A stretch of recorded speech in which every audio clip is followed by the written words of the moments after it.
ನಮಸ್ಕಾರ ಸ್ನೇಹಿತರೆ, ತಮ್ಮೆಲ್ಲರಿಗೂ Shri organic chicken and goat farming ಚಾನಲ್ಗೆ ಸ್ವಾಗತ. ನಾನು ಶ್ರೀನಿವಾಸ್. ಸ್ನೇಹಿತರೆ, ಈ ದಿನ ನಾನು ಪ್ರಮುಖವಾಗಿ ತಮ್ಮೊಂದಿಗೆ ಚರ್ಚೆ ಮಾಡುವಂತಹ ವಿಚಾರ ಏನು ಅಂತ ನೋಡೋದಾದ್ರೆ, ಕುರಿ ಮತ್ತು ಮೇಕೆಗಳಲ್ಲಿ ಪ್ರಮುಖವಾಗಿ ಕಂಡುಬರುವಂತಹ ಈ ಅತಿಸಾರ ಬೇದಿ ಅನ್ನುವಂತಹ ಒಂದು ಸಮಸ್ಯೆ ಏನಿದೆ, ಇದರ ಕುರಿತಾಗಿ ಒಂದಷ್ಟು ಮಾಹಿತಿಯನ್ನು ತಮ್ಮೊಂದಿಗೆ ಹಂಚ್ಕೊಳ್ತಾ ಹೋಗ್ತಾನೆ. ನೋಡಿ, ನಾವು ಸರ್ವೇ ಸಾಮಾನ್ಯಕ್ಕೆ ಕುರಿ ಮತ್ತು ಮೇಕೆಗಳಲ್ಲಿ ಹಲವಾರು ರೀತಿಯಾದಂತಹ ಆರೋಗ್ಯ ಸಮಸ್ಯೆಗಳನ್ನು ಕಾಣ್ತಾ ಹೋಗ್ತವೆ. ಅದರಲ್ಲಿ ಒಂದು ಪ್ರಮುಖ ಸಮಸ್ಯೆ ಅಂತ ನೋಡೋದಾದ್ರೆ, ಈ ರೀತಿಯಾದಂತಹ ಒಂದು ಅತಿಸಾರ ಬೇದಿ ಅಂತ ಏನು ಕರಿತೀವಿ, ಅಥವಾ ಉಚ್ಕೊಳ್ಳೋದು ಅಂತ ಏನು ಕರಿತೀವಿ, ಈ ರೀತಿ ನಮ್ಮ ಕುರಿ ಮರಿಗಳಾಗಿರ್ಬೋದು, ಮೇಕೆ ಮರಿಗಳಾಗಿರ್ಬೋದು, ಈ ಎಲ್ಲ ಜೀವಿಗಳಿಗೆ ಅವುಗಳ ಬೆಳವಣಿಗೆಗೆ, ಅವುಗಳ ಪ್ರಗತಿಗೆ, ಅವುಗಳ ಅಭಿವೃದ್ಧಿಗೆ ಈ ಬೇದಿ ಏನು ಮಾಡುತ್ತೆ, ತುಂಬ ತೊಂದರೆಯನ್ನು ಕೊಡ್ತಾ ಹೋಗುತ್ತೆ. ನಮ್ಮ ಕುರಿ ಅಥವಾ ಮೇಕೆಗಳು ಏನು ಆಹಾರವನ್ನು ಸೇವಿಸ್ತಾ ಹೋಗ್ತವೆ, ಅದು ಸರಿಯಾಗಿ ಜೀರ್ಣ ಆಗದೇ ಇರುವಂತಹ ಸಂದರ್ಭದಲ್ಲಾಗಿರ್ಬೋದು, ಅಥವಾ ಬೇರೆ ಬೇರೆ ಭಿನ್ನ ಕಾರಣಗಳಿಗೋಸ್ಕರ ಆಗಿರ್ಬೋದು, ಈ ಒಂದು ಬೇದಿ ನಮಗೆ ಕಾಣಿಸ್ಕೊಳ್ತಾ ಹೋಗುತ್ತೆ. ತಾವು ಗಮನಿಸೋದಾದರೆ, ಈಗ ಕುರಿ ಅಥವಾ ಮೇಕೆ ಏನು ಹಿಕ್ಕೆ ಆಗುತ್ತೆ, ಈ ಪಿಚ್ಕೆ ಅಂತ ಏನು ಕರಿತೀವಿ, ಆ ಪಿಚಿಕೆಯಲ್ಲೇ ನಾವು ಕುರಿ ಮತ್ತು ಮೇಕೆಯ ಆರೋಗ್ಯವನ್ನು ಸಂಪೂರ್ಣವಾಗಿ ಅನಾಲಿಸಿಸ್ ಮಾಡಬಹುದಾಗಿದೆ, ಅಂದರೆ ನಿರ್ಧರಿಸಬಹುದಾಗಿದೆ. ಇದು ಆರೋಗ್ಯವಾಗಿದೆಯಾ, ಇದರ ಜೀರ್ಣಕ್ರಿಯೆ ಕ್ಲೀನಾಗಿ ಆಗ್ತಿದೆಯಾ ಇಲ್ವಾ,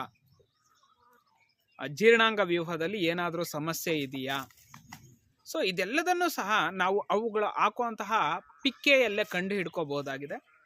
ಸೊ ಪ್ರಮುಖವಾಗಿ ನಾವು ನೋಡೋದಾದ್ರೆ, ಯಾವಾಗ ಕುರಿ ಮರಿಗಳು ಅಥವಾ ಮೇಕೆ ಮರಿಗಳು ಬೇದಿ ಒಡೆಯೋಕ್ಕೆ ಶುರು ಮಾಡ್ತವೆ, ಆ ಸಂದರ್ಭದಲ್ಲಿ ನಮ್ಮ ಮೇಕೆ ಅಥವಾ ಕುರಿಗಳ ಆರೋಗ್ಯ ಕೆಟ್ಟಿದೆ ಅಂತಲೇ ಭಾವಿಸ್ಬೇಕು. ಅದಕ್ಕೆ ಹಲವಾರು ಕಾರಣಗಳನ್ನು ನೋಡ್ತಾ ಹೋಗ್ತೀವಿ ಸ್ನೇಹಿತರೆ. ಮೊದಲನೇದು ಏನು ಅಂತ ನೋಡಿದಾಗ, ನಾವು ಕೊಡುವಂತಹ ಫುಡ್ ಸಪ್ಲಿಮೆಂಟ್ರಿ ಅಥವಾ ಈ ಒಂದು ಅಡಿಷನಲ್ ಫುಡ್ ಅಂತ ಏನು ಕರಿತೀವಿ, ಈಗ ನಾವು ಕೊಡುವಂತಹ ಘನ ಪದಾರ್ಥಗಳು, ಏನು ಈಗ ಈವ್ನಿಂಗ್ ಟೈಮು ಅಥವಾ ಮಾರ್ನಿಂಗ್ ಟೈಮು ನಾವು ಈ ಜೋಳ ಆಗಿರಬಹುದು, ಅಥವಾ ಅಡಿಷನಲ್ ಫುಡ್ಗಳು ಏನು ಕೊಡ್ತೀವಿ, ಉರುಳಿ ಆಗಿರಬಹುದು, ಈ ರೀತಿಯಾದಂತಹ, ಅಥವಾ ಏನು ಶೇಂಗಾ ಹಿಂಡಿ ಆಗಿರ್ಬೋದು, ಈ ಒಂದು ಮೇವಿನ ಹೆಚ್ಚಾಗಿ ಕೊಡೋದ್ರಿಂದ ಆಗಿರ್ಬೋದು, ಅಥವಾ ಅದು ಏನು ಕರೆಕ್ಟ್ ಒಂದು ತೂಕದ ಪ್ರಮಾಣದಲ್ಲಿ ನಾವು ದಿನನಿತ್ಯ ಏನು ಕೊಡ್ತಾ ಇರ್ತೀವಿ ಅದಕ್ಕಿಂತ ಸ್ವಲ್ಪ ಹೆಚ್ಚಾದಂತಹ ಸಂದರ್ಭದಲ್ಲಿ ಆಗಿರ್ಬೋದು, ಅಥವಾ ಆ ಆಹಾರದ ಒಂದು ಏನು ವಿಧಾನದಲ್ಲಿ ಬದಲಾವಣೆಗಳಾದಂತಹ ಸಂದರ್ಭದಲ್ಲಿ ಈ ರೀತಿ ಬೇದಿ ಆಗುವಂತಹ ಚಾನ್ಸಸ್ ಇರುತ್ತೆ ಹೆಚ್ಚಾಗಿ. ಸೊ ಆದ್ದರಿಂದ ನಾವು ಆದಷ್ಟು ಈ ಒಂದು ಏನು ದಿನನಿತ್ಯ ಕೊಡ್ತೀವಿ, ಅವುಗಳಿಗೆ ಒಂದು ಟೇಬಲ್ನ ಸೆಟ್ ಮಾಡಿರ್ತೀವಲ್ಲ, ಇವತ್ತು ಈ ಆಹಾರ ಕೊಡ್ತಿದ್ದೀವಿ ಅಂತ, ಅದನ್ನೇ ಕಂಟಿನ್ಯೂಯೇಷನ್ ಮಾಡ್ಕೊಂಡು ಹೋಗ್ತಾ ಇದ್ದಂಥ ಸಂದರ್ಭದಲ್ಲಿ, ಅಥವಾ ನಿಧಾನಕ್ಕೆ ಹಂತವಾಗಿ ಬೆಳೆಸ್ಕೋಬೇಕಾಗುತ್ತೆ. ಏಕ್ದಮ್ ನಾವು ಹೆಚ್ಚಾಗಿ ಕೊಟ್ಟಂತಹ ಸಂದರ್ಭದಲ್ಲಿ ಅವುಗಳಿಗೆ ಅಜೀರ್ಣದ ತೊಂದರೆ ಉಂಟಾಗಿ ಬೇದಿ ಆಗುವಂತಹ ಸಾಧ್ಯತೆ ಇರುತ್ತೆ. ಎರಡನೇ ವಿಚಾರ ಏನು ಅಂತ ನೋಡಿದಾಗ, ನಮ್ಮ ಕುರಿಮರಿ ಅಥವಾ ಮೇಕೆ ಮರಿಗಳಲ್ಲಿ ಹಾಲಿನ ಪ್ರಮಾಣ ಹೆಚ್ಚಾದಂತಹ ಸಂದರ್ಭದಲ್ಲಿ, ಅಂದರೆ ಅವು ಕುಡಿಯುವಂತಹ ಹಾಲು ಜಾಸ್ತಿ ಕುಡಿದು ಬಿಟ್ರೆ ಅವಾಗೂ ಸಹ ಜೀರ್ಣಕ್ರಿಯೆ ತೊಂದರೆ ಆಗುತ್ತೆ, ಅಂದರೆ ಅಜೀರ್ಣ ಆಗುತ್ತೆ. ಅವಾಗಲೂ ಸಹ ಬೇದಿ ಅಥವಾ ಅತಿಸಾರ ಬೇದಿ ಆಗುವಂತಹ ಸಾಧ್ಯತೆ ಹೆಚ್ಚಾಗಿ ಇರುತ್ತೆ. ಇದರಿಂದ ಏನು ತೊಂದರೆ ಆಗುತ್ತೆ ಅಂತ ನೋಡೋದಾದ್ರೆ, ನಮ್ಮ ಮರಿಗಳ ಬೆಳವಣಿಗೆ ಕುಂಠಿತ ಆಗ್ತಾ ಹೋಗುತ್ತೆ, ಅಂದರೆ ಬೇಗ ಡೆವಲಪ್ಮೆಂಟ್ ಬರೋದಿಲ್ಲ. ಸೊ ಇದು ದೊಡ್ಡ ಸಮಸ್ಯೆ ಆಗ್ತಾ ಹೋಗುತ್ತೆ. ನೆಕ್ಸ್ಟ್ ಏನು, ಇನ್ನೊಂದು ಕಾರಣ ಏನು ಅಂತ ನೋಡಿದಾಗ, ಮೂರನೇ ಅಂಶ ಹವಾಮಾನದಲ್ಲಿ ಬದಲಾವಣೆ. ಸಡನ್ನಾಗಿ ಈ ಒಂದು ಏನು ಕಾಲ ಬದಲಾಗ್ತಾ ಹೋಗುತ್ತಲ್ವಾ, ಋತುಗಳು ಬದಲಾದಂತಹ ಸಂದರ್ಭದಲ್ಲಿ, ಅಥವಾ ನಮ್ಮ ಸುತ್ತಲಿನ ವಾತಾವರಣ ಈ ಬೇಸಿಗೆಯಿಂದ ಏನು ಮಳೆಗಾಲಕ್ಕೆ ಎಂಟರ್ ಆಗುವಂಥ ಸಂದರ್ಭದಲ್ಲಿ ಆಗಿರ್ಬೋದು, ಅಥವಾ ಮಳೆಗಾಲದಿಂದ ಚಳಿಗಾಲಕ್ಕೆ ಹವಾಮಾನ ಬದಲಾಗ್ತಾ ಇರುವಂಥ ಸನ್ನಿವೇಶಗಳಾಗಿರ್ಬೋದು, ಅಥವಾ ಬೇರೆ ಯಾವುದೋ ಪ್ರದೇಶದಿಂದ ಕುರಿ ಅಥವಾ ಮೇಕೆನ ಇನ್ನೊಂದು ಜಾಗಕ್ಕೆ ತಂದಾಗ ಅಲ್ಲಿನ ನೀರು, ಅಲ್ಲಿನ ಆಹಾರ ಒಗ್ಗದೇ ಇರುವಂಥ ಸಂದರ್ಭದಲ್ಲೂ ಸಹ ಈ ರೀತಿ ಬೇದಿ ಆಗುವಂಥ ಸಾಧ್ಯತೆ ಇರುತ್ತೆ. ಮತ್ತೊಂದು ಅಂಶ, ನಾಲ್ಕನೇ ಅಂಶ ಏನು ಅಂತ ನೋಡಿದಾಗ, ಒತ್ತಡಕ್ಕೆ ಗುರಿ ಆಗ್ತವೆ. ತುಂಬ ಸಂದರ್ಭಗಳಲ್ಲಿ ಮೇಕೆ ಅಥವಾ ಕುರಿಗಳು ಒತ್ತಡಕ್ಕೆ ಗುರಿ ಆಗ್ತವೆ.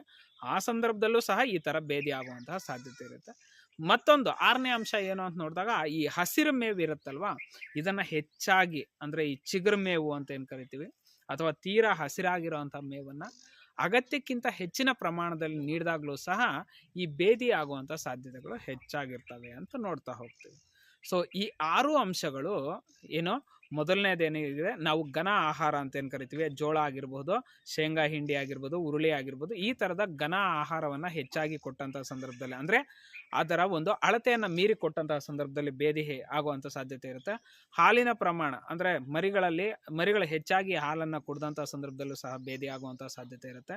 ಮತ್ತು ಹವಾಮಾನ ಅಥವಾ ಕಾಲ ಋತುಗಳು ಬದಲಾಗುವಂಥ ಸಂದರ್ಭದಲ್ಲಿ, ಒತ್ತಡ ಹೆಚ್ಚಾದಂತಹ ಸಂದರ್ಭದಲ್ಲಿ ಆಗಿರ್ಬೋದು, ಮತ್ತು ಈ ಒಂದು ಏನು ಹಸಿರು ಮೇವನ್ನು ಹೆಚ್ಚಾಗಿ ಕೊಟ್ಟಂತಹ ಸಂದರ್ಭದಲ್ಲಿ ಆಗಿರ್ಬೋದು, ಈ ರೀತಿ ಬೇರೆ ಬೇರೆ ಕಾರಣಗಳಿಂದ ನಮ್ಮ ಕುರಿ ಅಥವಾ ಮೇಕೆಗಳು ಬೇದಿ ಹೊಡೆಯುವಂಥ ಸಾಧ್ಯತೆ ಇರುತ್ತೆ. ಸೊ ಈ ಬೇದಿ ಹೊಡೆಯೋದ್ರಿಂದ ನಮ್ಮ ಕುರಿ ಅಥವಾ ಮೇಕೆಗಳಿಗೆ ಆಗುವಂಥ ತೊಂದರೆಗಳೇನು ಅಂತ ನೋಡೋದಾದರೆ, ಈಗಾಗಲೇ ಹೇಳ್ದಂಗೆ ಮೊದಲನೇ ಅಂಶ, ಇವು ಬೆಳವಣಿಗೆ ಹೊಂದೋದಿಲ್ಲ, ಬೆಳವಣಿಗೆ ಕುಂಠಿತ ಆಗ್ತಾ ಹೋಗುತ್ತೆ. ಏನು, ಸ್ಟಾರ್ಟಿಂಗ್ ಸ್ಟೇಜಲ್ಲಿ, ಮೊದಲ ಹಂತದಲ್ಲಿ. ನಂತರ ಏನಾಗ್ತಾ ಹೋಗುತ್ತೆ ನೋಡಿ, ಮರಿ ಸಂಪೂರ್ಣವಾಗಿ ವೀಕ್ ಆಗ್ತಾ ಹೋಗುತ್ತೆ. ಮತ್ತೆ ನಾವು ಅದನ್ನು ಪಿಕಪ್ ಮಾಡಲಿಕ್ಕೆ ತುಂಬ ಕಷ್ಟ ಆಗುತ್ತೆ. ನೀವೇನಾದರೂ ನಿರಾಸಕ್ತಿ ತೋರಿಸಿದಂತಹ ಸಂದರ್ಭದಲ್ಲಿ ಅಥವಾ ನೆಗ್ಲೆಕ್ಟ್ ಮಾಡಿದಂಥ ಸಂದರ್ಭದಲ್ಲಿ ತೊಂದರೆ ಆಗ್ತಾ ಹೋಗುತ್ತೆ. ಮೂರನೇ ಅಂಶ ಏನು, ಅದು ವೈರಲ್ ಇನ್ಫೆಕ್ಷನ್ ಥರ ಹಬ್ಬುವಂಥ ಸಾಧ್ಯತೆಗಳು ಇರ್ತವೆ. ಅಂದರೆ ಬೇರೆ ಜೀವಿಗಳಿಗೂ ಸಹ ಹಬ್ಬುವಂತಹ ಚಾನ್ಸಸ್ ಹೆಚ್ಚಾಗಿರುತ್ತೆ. ಅದ್ರ ಬಗ್ಗೆ ನೀವು ತುಂಬ ಕೇರ್ ತಗೊಳ್ಬೇಕಾಗತ್ತೆ. ನೆಕ್ಸ್ಟ್ ನೋಡಿ, ಈ ಪರಾವಲಂಬಿ ಜೀವಿಗಳು ಅಂತ ಏನು ಕರಿತೀವಿ, ಏನು ಈ ಒಂದು ಅವುಗಳ ಒಂದು ದೇಹದಲ್ಲಿ ಇರುವಂತಹ ಈ ಒಂದು ಏನು ನಾವು ಜಂತು ಹುಳಗಳು ಅಂತ ಏನು ಕರಿತೀವಿ, ಇವುಗಳಿಂದ ಸಹ ಹೆಚ್ಚಾಗಿ ಎಫೆಕ್ಟ್ ಆಗುವಂಥ ಸಾಧ್ಯತೆ ಇರುತ್ತೆ. ಮರಿಗಳಲ್ಲಾಗಿರ್ಬೋದು, ದೊಡ್ಡ ಜೀವಿಗಳಲ್ಲಾಗಿರ್ಬೋದು, ಜಂತು ಹುಳ ಸಮಸ್ಯೆ ಹೆಚ್ಚಾಗಿ ಕಾಡ್ದಂಥ ಸಂದರ್ಭದಲ್ಲೂ ಸಹ ನಮಗೆ ಹೆಚ್ಚಾಗಿ ಈ ಒಂದು ಬೇದಿ ಆಗುವಂಥ ಸಾಧ್ಯತೆ ಹೆಚ್ಚಾಗಿರುತ್ತೆ. ಆದ್ದರಿಂದ ಈ ಪರಾವಲಂಬಿ ಜೀವಿಗಳಿಗೆ ತುತ್ತಾಗದಂತೆ ನಮ್ಮ ಕುರಿ ಅಥವಾ ಮೇಕೆಗಳನ್ನು ನೋಡ್ಕೊಳ್ಳೋದು ಸಹ ತುಂಬ ಮುಖ್ಯ ಆಗ್ತಾ ಹೋಗುತ್ತೆ. ಸೊ ಈ ವಿಚಾರಗಳಲ್ಲಿ ತುಂಬ ಜಾಗರೂಕರಾಗಿರೋದು ಒಳ್ಳೆಯದು. ನೀವು ಕೊಟ್ಟಿಗೆಯನ್ನು ತುಂಬ ಕ್ಲೀನಾಗಿ ಇಟ್ಕೋಬೇಕು. ಮತ್ತು ಮೇಕೆ ಅಥವಾ ಕುರಿಗಳನ್ನು ಸ್ವಲ್ಪ ಒಣ ಪ್ರದೇಶದಲ್ಲಿ ಇಡೋದಂತ, ಅಂದರೆ ಈ ಬೇದಿ ಶುರುವಾದಂಥ ಸಂದರ್ಭದಲ್ಲಿ ಕೊಟ್ಟಿಗೆಯನ್ನು ಕ್ಲೀನ್ ಮಾಡ್ತಾ ಇರಬೇಕು. ಮತ್ತು ಸ್ವಲ್ಪ ಏನು ತೇವಾಂಶ ತಗಲ್ದಂತೆ ಒಣ ಹವೆಯಲ್ಲಿ ಇಡೋದಕ್ಕೆ, ಅಂದರೆ ಒಣಗಿರೋವಂಥ ಜಾಗದಲ್ಲಿ ಅಥವಾ ಸ್ವಲ್ಪ ಡ್ರೈ ಏರಿಯಾದಲ್ಲಿ ಅವುಗಳನ್ನ ಇರಿಸೋವಂಥ ಪ್ರಯತ್ನವನ್ನು ಮಾಡೋದು ತುಂಬ ಒಳ್ಳೆಯದು. ಸೊ ಈ ಪ್ರಿಕಾಷನರ್ಸ್ ಅಥವಾ ಮುನ್ನೆಚ್ಚರಿಕೆ ಕ್ರಮಗಳನ್ನು ಕೈಗೊಳ್ಳೋದ್ರಿಂದ ಏನು ಮಾಡಬಹುದು, ನೀವು ಸಂಪೂರ್ಣವಾಗಿ ಕುರಿ ಅಥವಾ ಮೇಕೆಗಳನ್ನು ಏನು ಆ ಒಂದು ಬೇದಿ ಆಗುವಂಥ ಸಮಸ್ಯೆಯಿಂದ ಪಾರು ಮಾಡುವಂಥ ಪ್ರಯತ್ನವನ್ನು ಮಾಡಬಹುದು. ನೆಕ್ಸ್ಟ್, ಪರಿಹಾರ ಕ್ರಮಗಳೇನು? ಸೊ ಆಯಿತು, ನನ್ನ ಕುರಿ ಅಥವಾ ಮೇಕೆ ಏನು ಈ ಒಂದು ಅತಿಸಾರ ಬೇದಿಯಿಂದ ತೀರಾ ಬೇದಿಗೆ ತೊಂದರೆಗೆ ಒಳಗಾಗಿದೆ, ನಾನು ಏನೇನೆಲ್ಲ ಟ್ರೀಟ್ಮೆಂಟನ್ನು ಕೊಡ್ಬೋದು, ಯಾವ ರೀತಿ ಇದನ್ನು ನಿಯಂತ್ರಣ ಮಾಡ್ಬೋದು ಅಂದರೆ, ಮೊದಲನೇ ವಿಚಾರ ಏನು, ಡಿವಾರ್ಮಿಂಗ್ ಮಾಡಿಸ್ಬೇಕು. ಒಳಗಡೆ ಜಂತು ಹುಳುಗಳು, ಅದು ಏನು ಟೇಪ್ ವಾಮ್ಸ್ ಆಗಿರ್ಬೋದು, ರಿಂಗ್ ವಾಮ್ಸ್ ಆಗಿರ್ಬೋದು, ಅಥವಾ ಇನ್ಯಾವುದೇ ಪರಾವಲಂಬಿ ಜೀವಿಗಳು ಅವುಗಳ ದೇಹದಲ್ಲಿ ಸೇರ್ಕೊಂಡು ಆ ಕರುಳಿಗೆ ತೊಂದರೆ ಕೊಡ್ತಾ ಇರುವಂಥ ಸಂದರ್ಭದಲ್ಲಿ ಮರಿ ವೀಕ್ ಆಗ್ತಾ ಹೋಗುತ್ತೆ ಮತ್ತು ಬೇದಿ ಆಗ್ತಾ ಹೋಗುತ್ತೆ. ಆದ್ದರಿಂದ ಟೈಮ್ ಟು ಟೈಮ್ಗೆ ನೀವು ಡಿವಾರ್ಮಿಂಗ್ ಮಾಡೋದು ತುಂಬ ಮುಖ್ಯ ಆಗುತ್ತೆ. ಅದಾದ ನಂತರ ನೀವು ಕೊಡ್ತಾ ಇರ್ತೀರಲ್ವ ಫುಡ್ಡು, ಎರಡನೇ ವಿಚಾರ ಇದು, ಆಹಾರ ಏನು ಕೊಡ್ತಾ ಇರ್ತೀರ ಅದನ್ನು ಲಿಮಿಟೇಷನಲ್ಲಿ ಕೊಡ್ತಾ ಹೋಗಿ. ಸ್ವಲ್ಪ ಘನ ಆಹಾರಗಳನ್ನು ಕೊಡೋ ಬದಲು ಸ್ವಲ್ಪ ಲಿಕ್ವಿಡ್, ದ್ರವರೂಪದ ಆಹಾರಗಳನ್ನು ಕೊಡ್ತಾ ಹೋಗಿ. ಗಟ್ಟಿಯಾದ ಆಹಾರಗಳನ್ನು ಜಾಸ್ತಿ ಕೊಡೋಕೆ ಹೋಗಬೇಡಿ. ಮತ್ತು ಕೊಡೋ ಅಂಥ ಆಹಾರವನ್ನು ಆ ಬೇದಿ ನಿಲ್ಲೋವರೆಗೂ ಸ್ವಲ್ಪ ಸಮ ಪ್ರಮಾಣದಲ್ಲಿ ಕೊಡಿ, ಹೆಚ್ಚಾಗಿ ಕೊಡಲಿಕ್ಕೆ ಹೋಗಬೇಡಿ. ನಿಯಂತ್ರಣದಲ್ಲಿ ಇಡೋದು ತುಂಬ ಒಳ್ಳೆಯದು.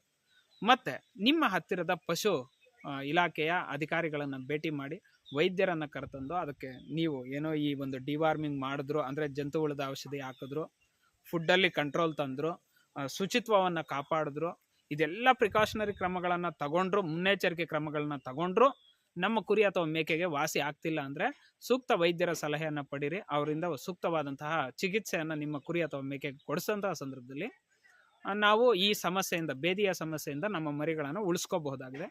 ಸೊ ಎಸ್ಪೆಷಲಿ ನೀವು ಮರಿಗಳಲ್ಲಿ ಏನಾದರೂ ಈ ರೀತಿ ಸಮಸ್ಯೆ ಕಂಡು ಬರ್ತಾ ಇದೆ ಅಂದರೆ ಅದು ಮಣ್ಣು ತಿಂತಾ ಇದೆ ಅಂತ ಒಂದನೇ ವಿಚಾರ. ಎರಡನೇ ವಿಚಾರ ಅಂದರೆ ಹಾಲು, ಅವಶ್ಯಕತೆಗಿಂತ ಹೆಚ್ಚು ಹಾಲು ಕುಡಿದಾಗಲೂ ಸಹ ಬೇದಿ ಆಗುತ್ತೆ. ಆ ಸಂದರ್ಭದಲ್ಲೂ ಸಹ ಮರಿಗಳು ಸಾಯುವಂಥ ಸಾಧ್ಯತೆ ಹೆಚ್ಚಾಗಿರುತ್ತೆ. ಆದ್ದರಿಂದ ನೀವು ಇದರ ಬಗ್ಗೆ ಏನು ಮುನ್ನೆಚ್ಚರಿಕೆಯನ್ನು ವಹಿಸೋದು ತುಂಬ ಮುಖ್ಯ ಆಗುತ್ತೆ. ಸೊ ಈ ಎಲ್ಲ ರೀತಿಯಾದಂಥ ಕ್ರಮಗಳನ್ನು ಕೈಗೊಂಡಂಥ ಸಂದರ್ಭದಲ್ಲಿ ನಮ್ಮ ಮರಿಗಳನ್ನು ಉತ್ತಮವಾಗಿ ಬೆಳೆಸ್ಕೋಬಹುದಾಗಿದೆ ಮತ್ತು ಸಾವಿನ ಪ್ರಮಾಣದಿಂದ ಅವುಗಳನ್ನು ಹೊರತರಬಹುದಾಗಿದೆ ಅನ್ನೋದು ಇವತ್ತಿನ ವಿಚಾರ. ಸೊ ಇಷ್ಟು ಮಾಹಿತಿ ತಮಗೆ ಉಪಯುಕ್ತ ಆಗಿರುತ್ತೆ ಅಂತ ಭಾವಿಸ್ತೀನಿ. ಸೊ ಈ ಕುರಿತು ಏನೇ ಸಲಹೆಗಳಿದ್ದರೂ ಸಹ ಕಮೆಂಟ್ ಬಾಕ್ಸ್ನಲ್ಲಿ ತಿಳಿಸಿ. ಇದಲ್ಲದೆ ಇನ್ನೇನೇ ಮಾಹಿತಿ ಬೇಕಿದ್ದರೂ ಸಹ ನೀವು ದಯವಿಟ್ಟು ಕಮೆಂಟ್ ಸೆಕ್ಷನಲ್ಲಿ ತಿಳಿಸ್ಬೋದಾಗಿದೆ. ಸೊ ಇದಿಷ್ಟು ಮಾಹಿತಿ ತಮಗೆ ಉಪಯುಕ್ತ ಆಗಿರುತ್ತೆ ಅಂತ ಭಾವಿಸ್ತೀನಿ. ಸೊ ಈ ಮಾಹಿತಿ ತಮಗೆ ಉಪಯುಕ್ತ ಅನಿಸಿದರೆ ನಮ್ಮ Shri organic chicken and goat farming ಚಾನಲ್ನ ಒಂದು ಲೈಕ್ ಮಾಡಿ, ಅದೇ ರೀತಿ ತಮ್ಮೆಲ್ಲ ಸ್ನೇಹಿತರಿಗೂ ಶೇರ್ ಮಾಡಿ, ನಮ್ಮ ಚಾನಲನ್ನು ಸಬ್ಸ್ಕ್ರೈಬ್ ಮಾಡಿ ಅಂತ ಕೇಳ್ಕೊಳ್ತಾ ಇಲ್ಲಿಗೆ ಈ ವಿಡಿಯೋವನ್ನು ಮುಕ್ತಾಯ ಮಾಡ್ತಾ ಇದ್ದೇವೆ. ಧನ್ಯವಾದಗಳು. ನಮಸ್ಕಾರ.